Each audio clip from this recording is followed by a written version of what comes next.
పేరు? లక్ష్మీ ప్రసన్న. లక్ష్మీ ప్రసన్న గారు, big boss season 8 చూస్తున్నారా? చూస్తున్నామండి. అందులో మీ ఫేవరెట్ కంటెస్టెంట్ ఎవరు? అంటే ఎవరంటే ఇంకా నిఖిల్ అయినా బాగానే ఆడుతున్నాడు. సో ఆయనకి కొంచెం యాటిట్యూడ్ ఎక్కువ అని అనుకుంటున్నాను. అంటే నిఖిల్ కొంచెం లో అయినట్టు అనిపిస్తుందా మరి? అయింది. ఎందుకని? అంటే ఆటలలో అయిండు. సో అంటే యష్మి విషయంలో ఎక్కడ మీకు ఫ్లిప్ అయినట్టు అనిపిస్తున్నాడా నిఖిల్? లేదు. కానీ తన విషయంలో చేసింది కరెక్టా రాంగా అంటారు? రాంగే. ఎందుకని?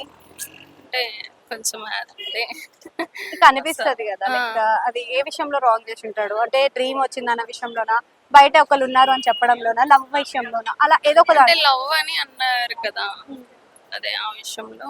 నబిల్ కూడా ఉన్నాడు కదా ఈసారి టాప్ 5 లో. సో నబిల్ గేమ్ ప్లే ఎలా అనిపిస్తుంది? చాలా బాగుంది అతన్ని.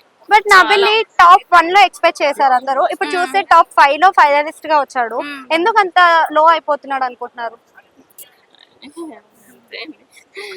అంటే వైల్డ్ కార్డ్ ఎంట్రీస్ వచ్చడం వలన? ఎందుకని వాళ్ళతో పోటీ పడలేకపోయాడా Nabeel? Nabeel game wild card entries వచ్చాక ఎలా ఉంది, రాకముందు ఎలా ఉంది? వచ్చాకనే బాగుంది అనుకుంటా. అసలు గేమ్స్ వైల్డ్ కార్డ్ ఎంట్రీస్ వచ్చాక బాగుందా, రాకముందు బాగుందా అంటే ఏం చెప్తారు? రాకముందే బాగుంది అనుకుంటా. రాకముందు ఎంటర్టైన్మెంట్ లేదంటున్నారు కదా, మీకు అలా అనిపించలేదా? ఏం లేదండి, బాగానే ఎంటర్టైన్మెంట్ ఉందా మరి? వైల్డ్ కార్డ్ ఎంట్రీస్ లో వచ్చిన అవినాష్ ఎలా ఆడుతున్నాడు? అబ్బో సూపర్ అవినాష్. అంటే గేమ్ పరంగా సూపరా, ఎంటర్టైన్మెంట్ పరంగా? మెయింటెనెన్స్ అది బాగా చేస్తాడు ఆయన. టాప్ 3 లో ఉంటాడా అవినాష్? ఉంటాడు అనుకుంటున్నాను నేను. ఓకే. సో అవినాష్ తో పాటు గౌతమ్ కూడా ఉన్నాడు కదా, కంపేరింగ్ టు ప్రీవియస్ సీజన్ ఈ సీజన్ లో గౌతమ్ ఏమైనా చేంజ్ అయ్యాడా, అలానే ఉన్నాడా? అలాగే ఉన్నాడు. అంటే ఏం చేంజెస్ కనిపించలేదు గౌతమ్? 3.0 అశ్వత్థమ్మ కనిపించాడా? కంపేరింగ్ టు ప్రీవియస్ సీజన్ ఈ సీజన్ లో గేమ్స్ కానీ టాస్క్లు కానీ మీకు ఎలా అనిపిస్తున్నాయి? బాగానే ఉన్నాయి. అండ్ ప్రేరణ కూడా టాప్ 5 లో ఉంది కదా, ఎక్స్పెక్ట్ చేశారా ప్రేరణ అని టాప్ 5 లో? లేదు, అంటే ఏమన్నా సండే రోజే వెళ్ళిపోతుంది అనుకున్నాను. సో ఉంది.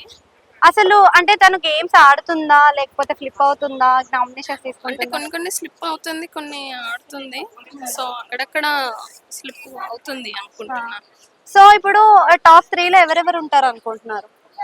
నిఖిల్, అదే నబిల్ ఎంటర్టైన్ చేస్తారు కదా. గౌతమ్ కాదు, అవినాష్. సో వీళ్ళు ముగ్గురు కాకుండా ఇంకిద్దరు ఉన్నారు కదా, వాళ్ళు టాప్ 3 లోకి రారంటారా? రారు అనుకుంటున్నాను. రోహిణి ఇంకా విష్ణుప్రియ ఎలిమినేట్ అవుతారని ఎక్స్పెక్ట్ చేశారా? లేదండి, వాళ్ళిద్దరు ఎవరైనా టాప్ 5 లో ఉంటారని అనుకున్నారు, ఎక్స్పెక్ట్ చేశారు? రోహిణి ఉంటది అనుకున్నాను. సో వెళ్ళిపోయింది.